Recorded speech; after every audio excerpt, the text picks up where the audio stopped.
டேய் டேய், உன்னை பத்தி எனக்கு தெரியாதாடா? உனக்கு பணம் தானே முக்கியம். அதுல நான் உனக்கு எந்த குறையும் வைக்கவே மாட்டேன்டா. சரிக்கா, எந்த மெட்டீரியலை செலக்ட் பண்ணிருக்காங்கன்னு சொல்லுங்கக்கா.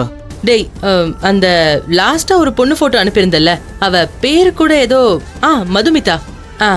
அவளதான்டா பாஸ் செலக்ட் பண்ணிருக்காரு. அக்கா, என்னக்கா சொல்றீங்க?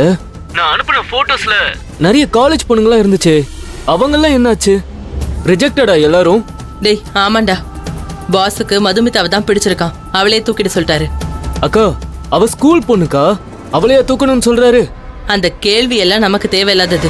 ஒரு மெட்டீரியலை தூக்க சொன்னாங்கன்னா அதை பத்திரமா தூக்கி கொண்டு வர வேண்டியதுதான் உன் வேலை, புரிஞ்சுதா?